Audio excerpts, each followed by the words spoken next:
Berenstain bears don't pollute anymore. When Bear Country's cubs learn pollution's a fact, they help grown-ups learn to clean up their act.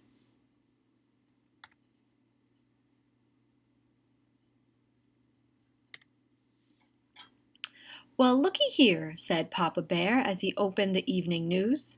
Your friend, Professor Actual Factuals, got his picture in the paper.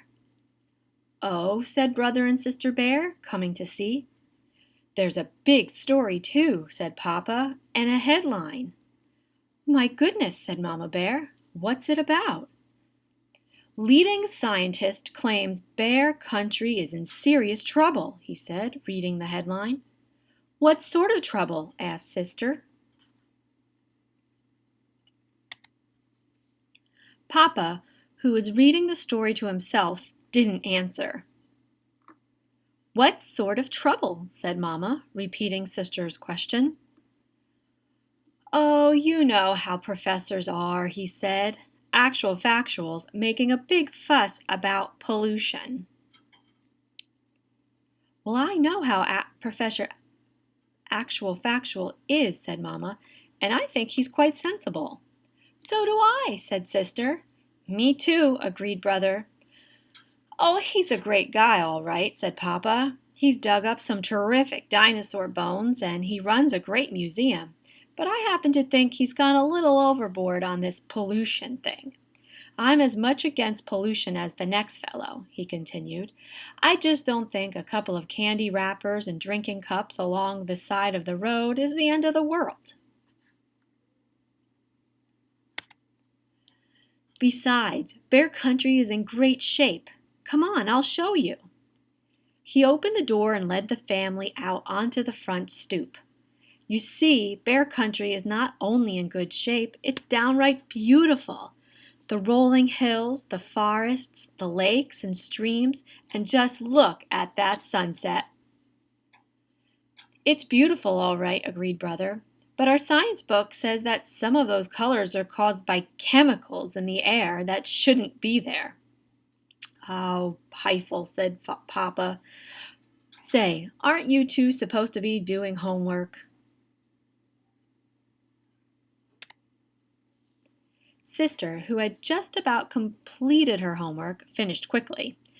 But Brother Bear was stuck. Teacher Bob had asked him to do a report on endangered species. The book he had taken out of the school library weren't very helpful. Of course, the kind of shape Bear Country was in wasn't as simple as Papa made it seem. How Bear Country looked depended on your point of view. It looked fine from the Bear family's front stoop. It looked even better if you had a bird's eye view while flying high above the earth. But if you had a squirrel's eye view and were finding fewer and fewer acorns because too many trees were being cut down, Bear Country didn't look so fine. If you had a duck's eye view, you might think the professor was right about pollution. And if you had a fish eye's view, you might think things were downright awful. The next day, Brother decided to visit the museum to ask Professor Actual Factual for help with his endangered species report. Sister Bear went with him. Professor Actual Factual was usually cheerful and friendly and bubbling over with ideas and projects when the cubs visited, but this time he looked worried and glum. He cheered up a bit when he saw them, but when Brother told him the purpose of the visit, to get help on a report about endangered species, he said something very surprising.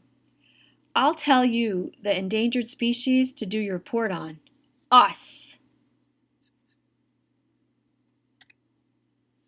We don't understand, they said. It's very simple, explained the professor. We bears and all other creatures need certain things to survive. Clean air to breathe, pure water to drink, and good soil to grow food in. If we don't do something about pollution, we're all going to become endangered species. Come, he said, you'll understand soon enough.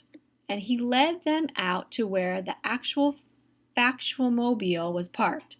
It was a special van with all kinds of scientific gear in it.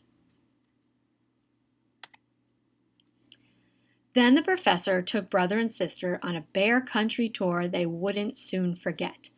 They went past Grizzly Gus's garage, where they saw oil leaking into a stream, getting on a duck and killing some fish. They went past the old box factory, where they saw ugly black smoke pouring into the air. They scuba dived into Great Bear Lake, where they saw everything from soda cans to rusty old bed springs and worse. They saw a fish tangled in a plastic soda can holder. They cut it loose, but they couldn't rescue all the fish from all the plastic holders carelessly thrown away. They drove through the forest and saw that a great many trees had been cut down, and that not many new trees had been planted to replace them. "You might speak to your dad about that," said the professor. "He and his fellow woods bears could help with that problem." "I think I see what you mean about becoming an endangered species," said brother when they got back to the museum. "Yes," agreed sister, "but what are we going to do about it?" "Did that evening news story do much good?" asked brother. "Not much," said the professor. "The idea that bear country is in serious trouble because of pollution seems to be hard to get across." "To grown-ups maybe," said sister, "but we understand, and all our cub friends will too, because we're the ones who will have to live on a messed up, polluted earth when we grow up." "Professor," said brother, "how does this sound? You come to our school and explain all about pollution to the cubs of bear country. Maybe we can do something about it." Actual Factual was impressed. "I'll give Teacher Bob a call right away and arrange it," he said. And that's what happened. The cubs were all eyes and ears as Actual Factual told them about the trouble bear country was getting into. First, he taught them 3 important new words: ecology, conservation, and recycle. The way the professor explained it, ecology means how all the creatures, the plants, and the earth itself work together. Conservation means not wasting the valuable things of the earth, like water, oil, wood, and metal. And recycle means finding ways to use some of those valuable things over and over. The cubs learned quite a lot from Actual Factual, and they had some ideas of their own too. "How about a recycling program?" suggested one cub. "Maybe for newspapers to start," added another. "Then if it works, for cans and bottles too." Tim Honeypot said he talked to his dad, Mayor Honeypot, about it. Brother Bear remembered Grizzly Gus's garage.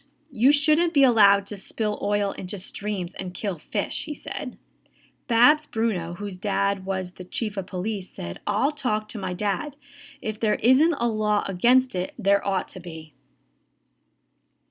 Even Too Tall helped with an idea. "My uncle owns the Super Duper Market. He could put in a bag return plan for reusing bags." "Excellent suggestion," said the professor. "And if some folks don't want to cooperate," added Too Tall, "me and the gang can lean on 'em a little." "The bag return is fine, Too Tall," said Teacher Bob, "but no leaning." Cousin Freddie had the best idea of all. "Let's start a club to stop pollution and call it the Earth Savers Club. We'll make posters and bumper stickers and have cleanups and marches and parades." But there was still the problem of Papa and his fellow woods bears. That evening, brother and sister told Mama and Papa about the Earth Savers Club and all the plans for stopping pollution. Mama was very impressed. Papa was too. "As I said before, I'm just as much against pollution as the next fellow."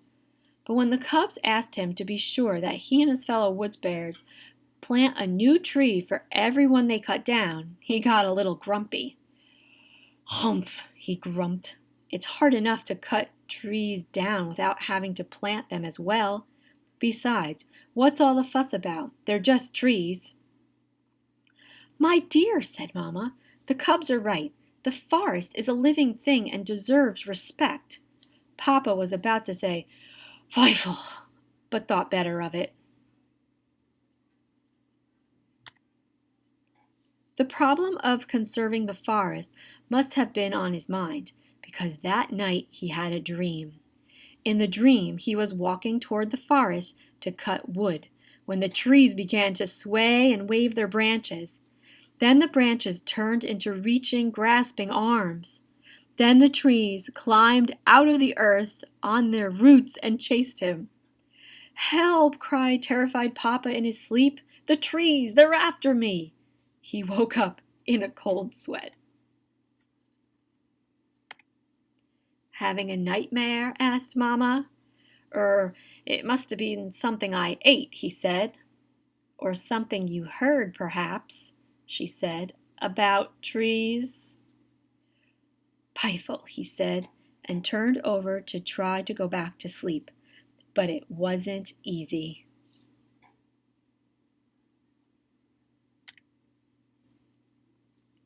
The cubs didn't expect to solve all the Bear Country's pollution problems, but the Earth Savers Club made a very good start. The mayor declared a special holiday called Earth Savers Day, and the cubs had a big parade. Brother and Sister Bear marched at the head with Professor Actual Factual.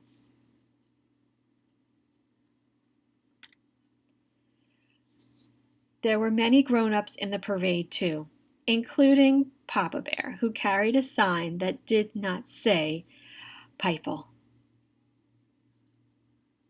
A good woods bear plants a tree for every single one he cuts. No ifs, no ands, no maybes or buts. The end.